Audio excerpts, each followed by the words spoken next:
Hi friends, எல்லாருக்கும் வணக்கம். நம்ம இன்றைக்கி என்ன வீடியோவில் பார்க்க போகிறோம்னா, ஈஸியான முறையில் எப்படி கோட்டு யூனிஃபார்ம் கோட்டு தைக்கிறது எப்படின்னு சொல்லி பார்க்க போகிறோம்.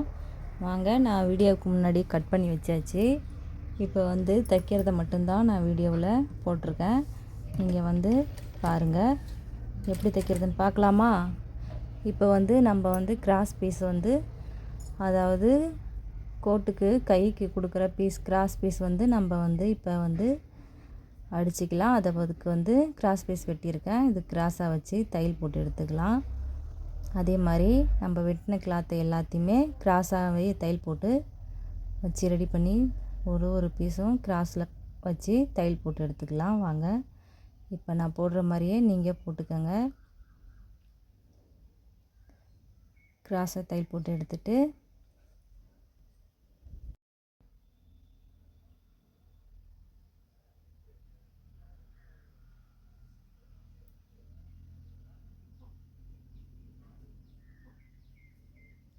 எக்ஸ்ட்ரா இருக்க கிளாத்தை கட் பண்ணிக்கலாம். கட் பண்ணிவிட்டு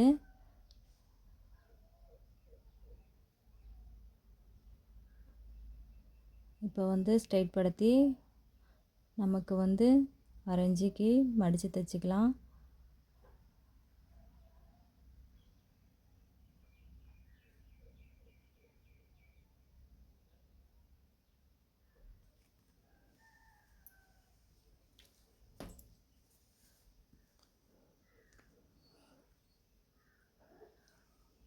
பாருங்கள், நான் அரைஞ்ச அளவுக்கு நீட்டுக்கும் தையல் போட்டு எடுத்துக்கிறேன். இதுக்கு நம்ம நீட்டாக தைக்கிறோம்னா 2 கைக்கும் கிராஸ் பீஸ் கொடுத்து மடித்து தைப்போம் இல்லையா, அதுக்காக தான் இந்த கிளாத்து. இப்போ பாருங்கள், எக்ஸ்ட்ரா இருக்குது இல்லையா, நம்ம அந்த கார்னரில் பிசுறு இல்லாமல் கரெக்டாக இருக்கிறதெல்லாம் பீஸ் நம்ம எவ்வளோ தைப்போங்கிறதுக்காக தெரியும்.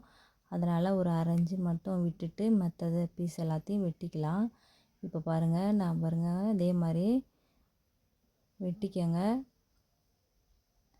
கட் பண்ணி எடுத்துட்டு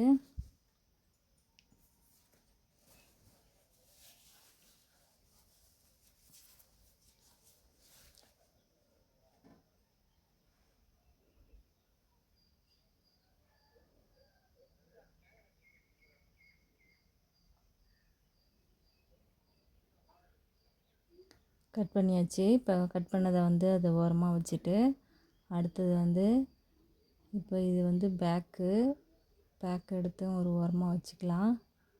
இது ஃப்ரண்ட் கழுத்துக்கு மின் பக்கமாக கொடுப்போம் ஒரு பீஸு, அதனுடைய பீஸ் இது. இப்போ நம்ம நல்ல பக்கம் எது, மெயின் பக்கம் எது, உள்ளே திரும்புகிற பக்கம் எதுன்னு சொல்லி நம்ம முன்னையே கட் பண்ணுறதுக்கு போதே பார்த்துருப்போம். அதை இப்போ கோட்டில் கரெக்டாக நீங்கள் செக் பண்ணிவிட்டு தைக்கிறத ஆரம்பிச்சிடலாம். பாருங்கள், ரைட்டாக போட்டிருக்கேன் இல்லையா, அது மேலே இருக்கணும். இந்த உள்ளே இருக்க கிளாத்தில் திரும்பி இருக்கணும். அதனால் இந்த கிளாத்தை 2 ஈவனாக கரெக்டாக வச்சுக்கிட்டு நம்ம அடித்து திருப்புறதுக்கு அந்த கிளாத்து கொடுத்துருந்தோம். அதை அதுவும் உள்ளே வெளியில் பார்த்துட்டு கரெக்டாக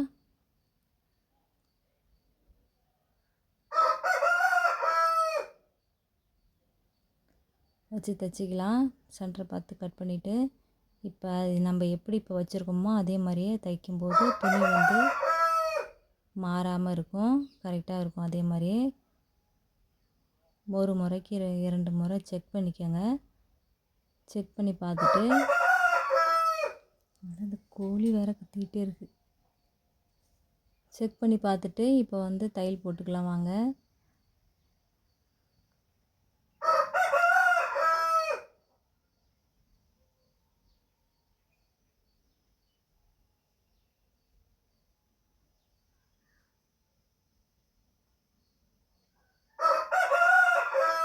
ஃபஸ்ட்லேயே நீட்டுக்கு தையல் போட்டிருப்பேன். அது அப்படி போடுறதில்ல, நம்ம தான் காலர் கொடுப்போம் இல்லையா, அதனால் தையல் ஒர்க் பண்ணியிருப்போம்.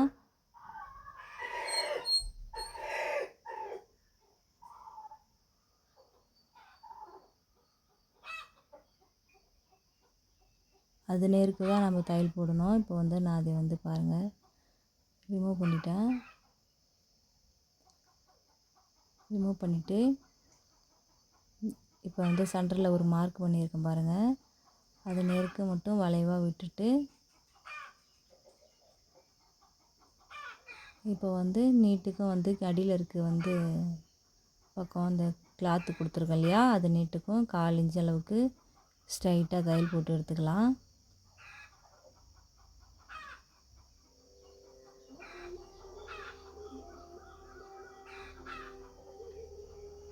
தையல் போட்டு எடுத்துட்டு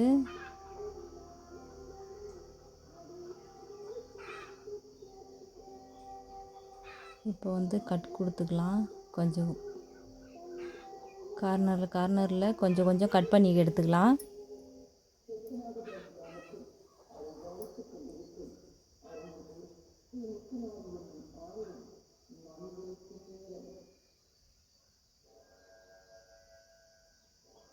கட் பண்ணதை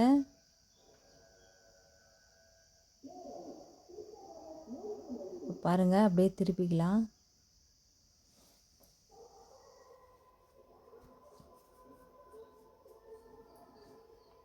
திருப்பிட்டு கையால் நல்லா தேய்ச்சி விட்டுட்டு அந்த கார்னர் வந்து வெளியில் வரலன்னா ஏதாவது பென்சில் பேனா இல்லைன்னா வந்து கார்னர் வந்து மடக்குனாப்புல இல்லாமல்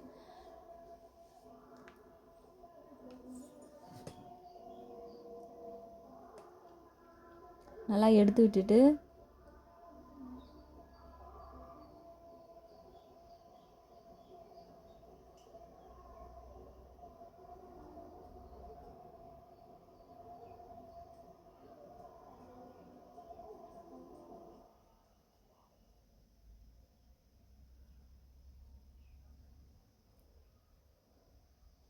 இப்போ ஓரத்தில் தையல் போட்டு எடுத்துக்கலாம். நல்லா தேய்ச்சி விட்டுட்டு பாருங்கள், ஓரமாக பிசுறு இல்லாமல் நீட்டாக கரெக்டாக அழகாக இருக்கு இல்லையா, அந்த மாதிரி வந்து ஓரத்தில் அந்த தையலை போட்டுக்குங்க.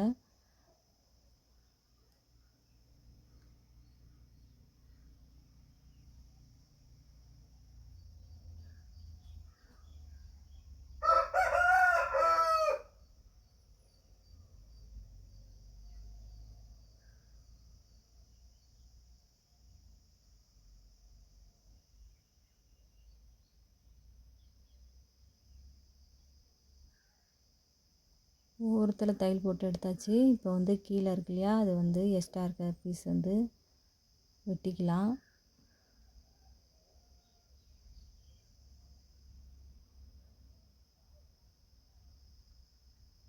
அதே மாதிரி தான் இன்னொரு பீஸ் இருக்கும், அது வந்து அதே மாதிரியே தைச்சி எடுத்துக்கலாம்.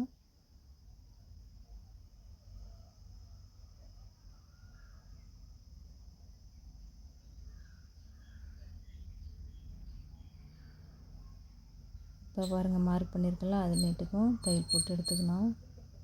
முன்ன வந்து காமிக்க முடியல, இப்படி கிராஸாக வச்சு கார்னர் வரைக்கும் 2 துணி உள்ளே இருக்க துணி கரெக்டாக இருக்கான்னு பார்த்துக்கிட்டு அதே மாதிரியே தையல் போட்டு எடுத்துக்கலாம்.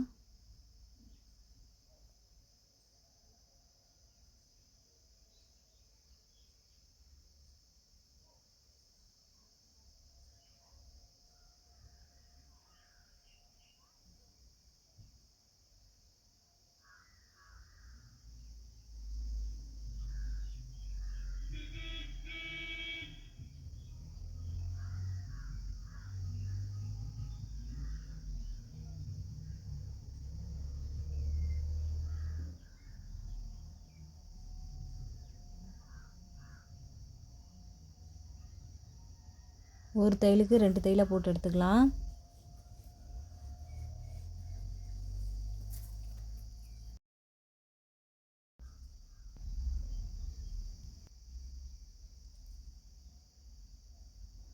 கார்னரில் கரெக்டாக வந்து தையலில் படுற மாதிரி ஒட்டினாப்பில் கொஞ்சம் கொஞ்சம் வெட்டி எடுத்தால் தான் நம்ம திரும்பும்போது கரெக்டாக வந்து பிசுறு இல்லாமல் கரெக்டாக வந்து முடப்பா இல்லாமவும் நல்லா வந்து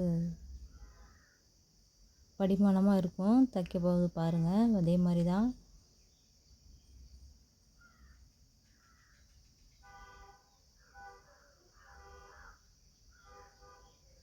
சென்டரில் நிறுத்தி கடைசியாக அந்த கார்னர் சென்டரில் இருக்குங்களா, அதை நிறுத்தி அதை எப்படி திருப்பி அப்படியே தையல் போட்டு எடுத்துக்கலாம்.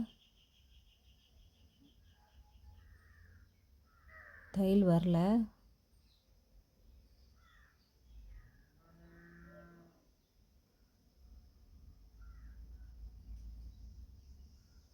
இப்போ பாருங்கள் போட்டாச்சு.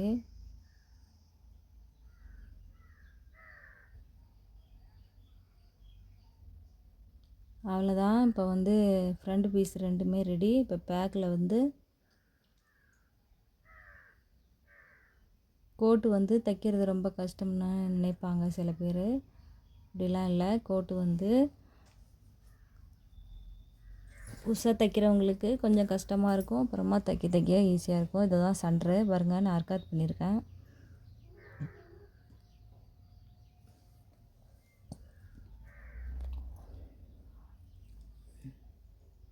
இப்போ உள்ள வெளியே பார்த்துட்டு கரெக்டாக அதே மாதிரி வச்சு சென்டரில் அரைஞ்ச அளவுக்கு 2 தையல் போட்டு எடுத்துக்கலாம்.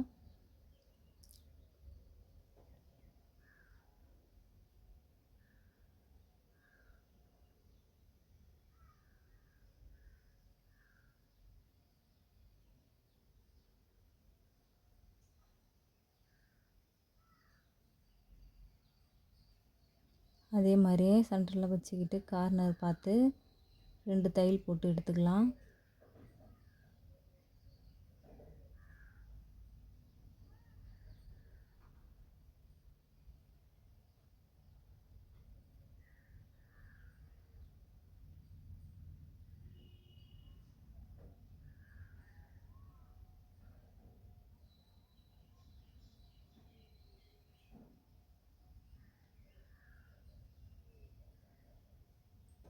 எடுத்த பிறகு படிமான தையல் வந்து போட்டு எடுத்துட்டு, அடுத்தது வந்து இப்போ வந்து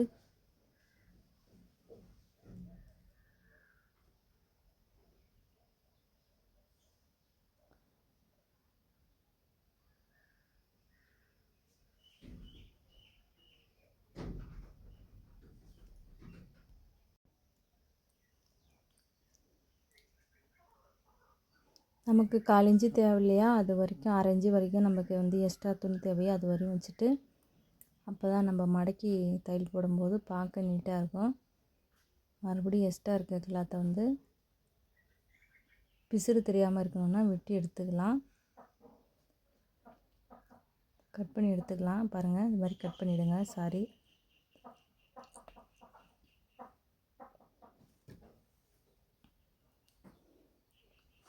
கட் பண்ணி எடுத்துகிட்டு அதில் வந்து கொஞ்சம் கொஞ்சம் கட் பண்ணி விட்டுக்கலாம், அர்க்காத் பண்ணிக்கலாம். தையலில் படாமல் ஒட்டையாக கொஞ்சம் கொஞ்சம் வெட்டினா கொஞ்சம் வந்து திரும்பும்போது கரெக்டாக வந்து ஈவனாக திரும்பும். அப்புறமா எஜ்ஜில் படிமான தையல்னு சொல்லுவாங்க, அதை போட்டுக்கலாம். போட்டுட்டு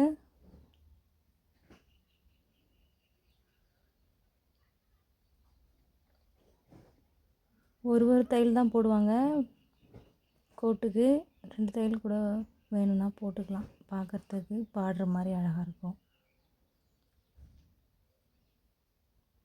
நான் வந்து இதில் வந்து 2 தையல் போட்டிருக்கேன். வேணும்னா அவங்க எப்படி ஒரு தையலே போதும்னு சொன்னால் அதை பிரிச்சிடலாம் மாதிரி.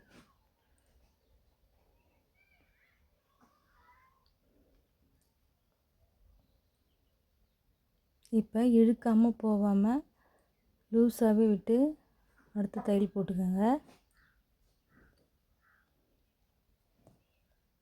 எந்த மாதிரிலாம் திரும்புதோ அந்த மாதிரி வந்து இழுத்து பிடிக்காமல் லூஸாகவே தையல் போட்டால் சுருக்கம் இல்லாமல் இருக்கும் கரெக்டாக.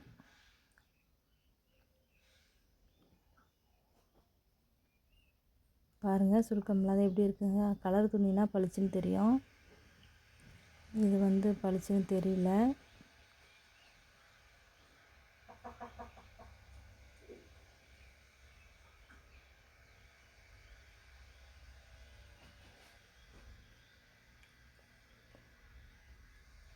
அதே மாதிரி தான் இன்னொரு கையும் வந்து தைச்சிக்கலாம்.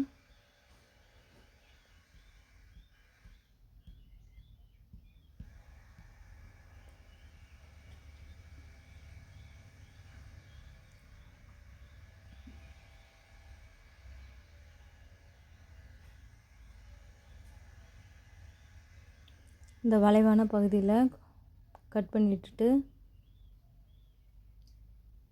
முன்ன தைச்சோம் இல்லையா, அதே மாதிரியே ஒரு படிமான தையல் ஒன்று போட்டு எடுத்துக்கிட்டு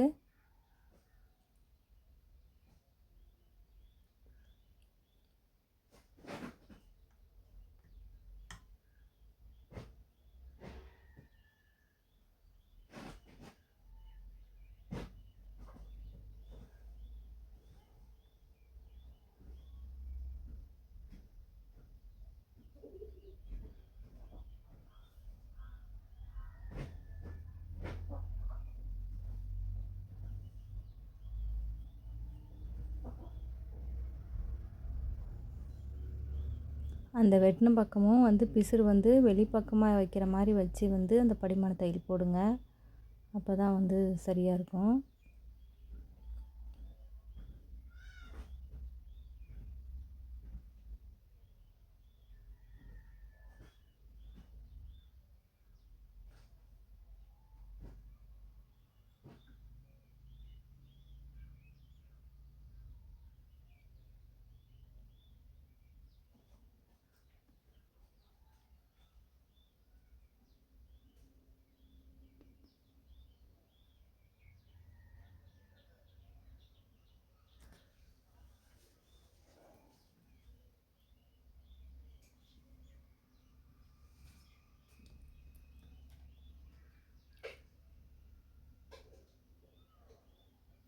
பாருங்கள், அதே மாதிரியே இழுக்காமல் கொள்ளாமல் தையல் போட்டுக்கோங்க.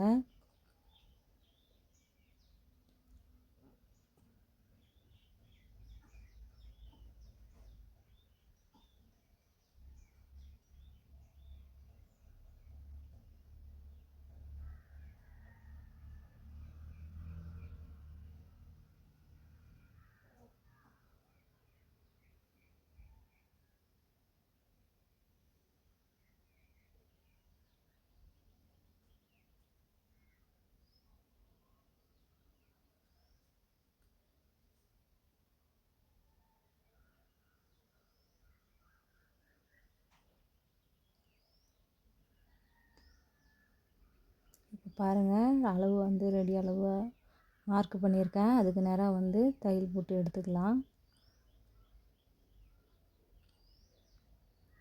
ஜாயிண்ட் வந்து போட போகிறோம்.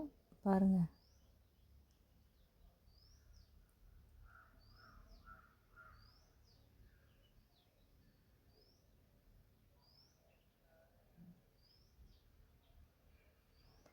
ஜாயின் போட்ட பிறகு கீழே வந்து ஷேப் வந்து வளைவு கொடுத்துருந்தோம். அதுக்காக நான் வந்து 1/4 இன்ச்சு அளவுக்கு ஃபஸ்ட்டில் ஒரு மடிப்பு மடிச்சுக்கிறேன். அப்புறமா இன்னொரு மடிப்பு வந்து 1/2 இன்ச்சு அளவுக்கு,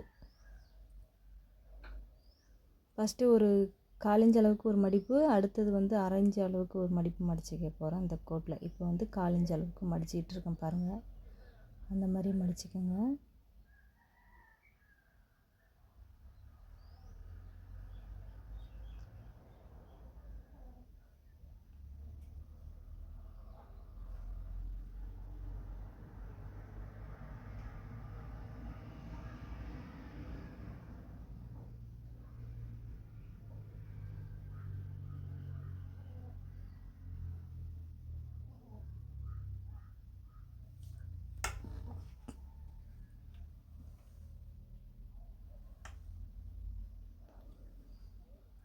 இப்போ வந்து 1/2 இன்ச்சு அளவுக்கு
இப்போ வந்து காலர் வந்து வெட்டியாச்சு. காலர் வந்து இப்போ எக்ஸ்ட்ரா இருக்க கிளாத்தை மேலே கட் பண்ணிவிட்டு ஃபஸ்ட்டு ஒரு துணி மேலே காலர் வச்சு இப்போ வந்து அந்த கேன்வாஸை ஒட்டியே துணி மடக்கி விட்டு அயர்ன் பண்ணிட்டா ஒட்டிடும். நான் அயர்ன் பண்ணாமல் இப்போ வந்து நான் தைக்கிறேன்.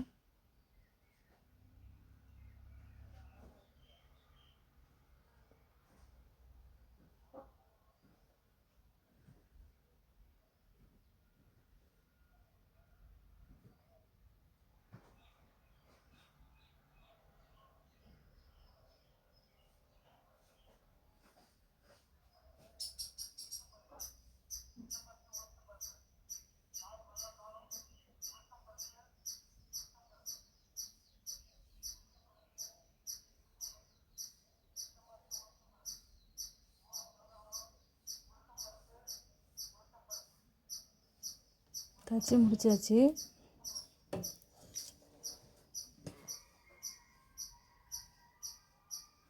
இப்போ இன்னொரு கிளாத் இருக்கு இல்லையா, அது மேலே வந்து வச்சு உள்ளே வெளியில் பக்கம் பார்த்துக்கிட்டு மடித்த பக்கம் வந்து ஆப்போசிட்டில் இருக்க மாதிரி, மடிக்காத பக்கம் வந்து நமக்கு எதிர இருக்க மாதிரி, நம்ம பக்கம் இருக்கிற மாதிரி வச்சுக்கிட்டு இப்போ வந்து தையல் போட்டுக்கலாம்.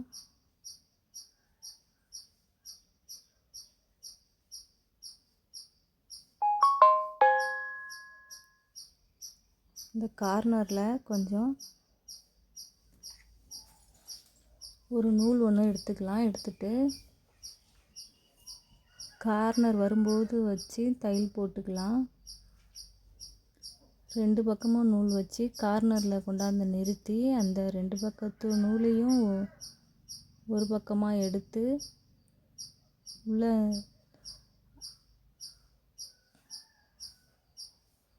உள்ளே திருப்பிட்டு அடுத்தது வந்து கார்னர் பார்த்து திருப்பி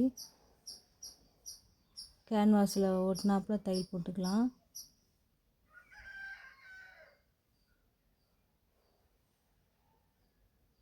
போட்டுட்டு அதே மாதிரி இந்த கார்னர்லேயும் ஒரு நூல் கொடுக்கணும்.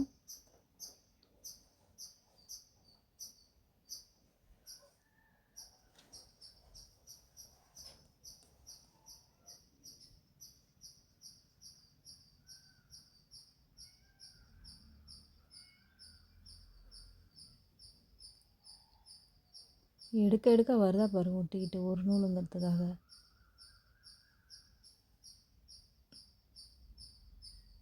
அதே கார்னரில் நிறுத்திட்டு எக்ஸ்ட்ரா இருக்க கிளாத்தை எல்லாமே வெட்டிக்கலாம், கட் பண்ணி எடுத்துக்கலாம்.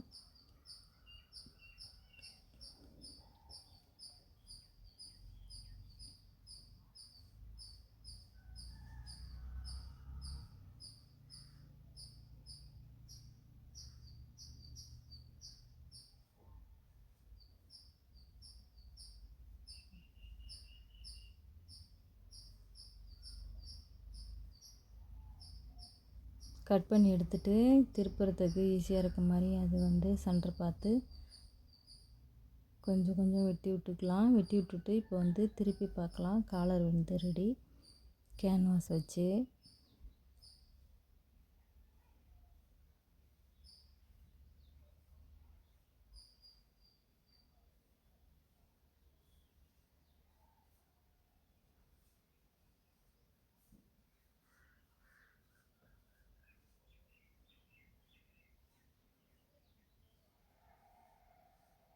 இப்போ ரெண்டு நூல் இருக்குது. ஒன்று விட்டுட்டு ஒன்று மட்டும் இழுத்து பார்த்தா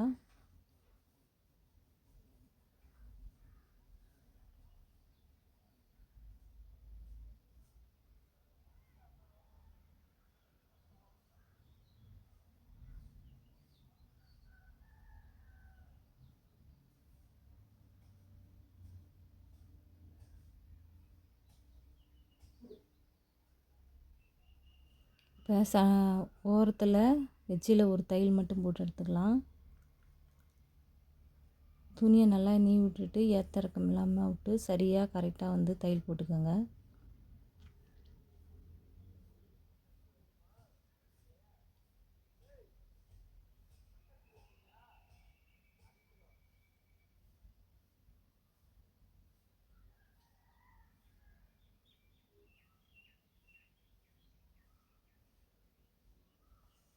அவ்வளோதாங்க, காலர் வந்து ரெடி ஆகிடுச்சி. இப்போ பாருங்கள்,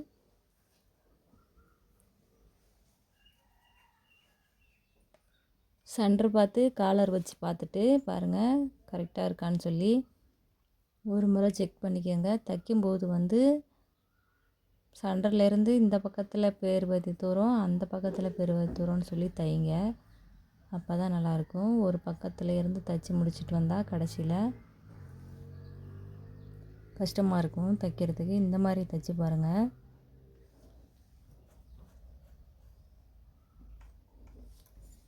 நான் இப்போ சென்டர் வச்சு தான் சென்டர்லேருந்து மார்க் பண்ணிவிட்டு இப்போ தைச்சிட்ருக்கேன் பாருங்கள்.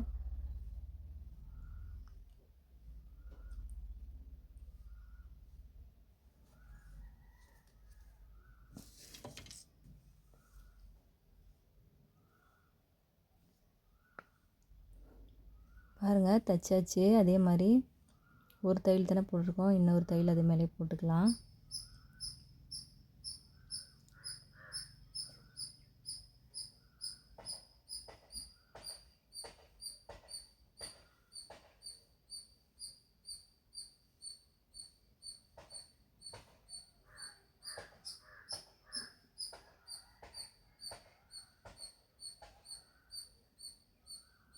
கடைசியாக டைட் தையல் போட்டு எடுத்துக்கலாம். எடுத்துட்டு இப்போ இந்த கார்னரில் உள்ள எக்ஸ்ட்ரா இருக்கு இல்லையா, அதை வந்து உள்ளே தள்ளி விட்டுட்டு 2 கார்னர்லேயும் அதே மாதிரி இருக்கும். தள்ளி விட்டுட்டு பார்க்க எப்படி இருக்குன்னு சொல்லி கையால் தேய்ச்சி விட்டுட்டு இப்போ வந்து பிசுறு இல்லாமல் கடைசியாக இந்த தையல் போட்டு எடுத்துக்கலாம்.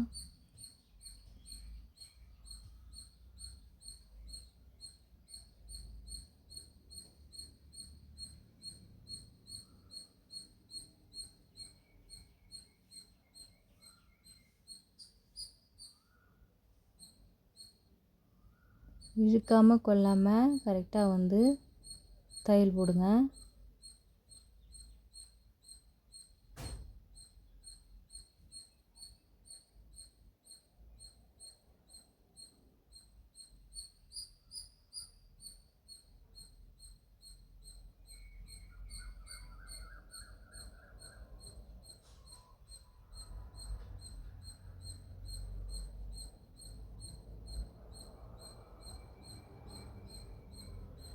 பாருங்கள் தையல் போட்ட பிறகு எப்படி இருக்குன்னு. அதுதாங்க கோட்டு வந்து தைச்சாச்சு. பாருங்கள் எப்படி தைச்சிருக்கேன்னு. இப்படி தாங்க வந்தது கடைசியாக.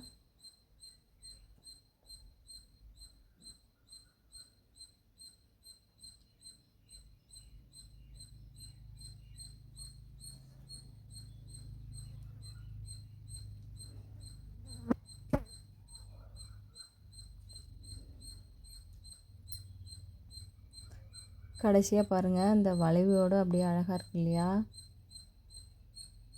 நீங்களும் வேணால் ட்ரை பண்ணுங்கள். நான் தைச்சது எப்படி இருக்குன்னு நீங்கள் சொல்லுங்கள். ஓகே ஃப்ரெண்ட்ஸ், பாய்.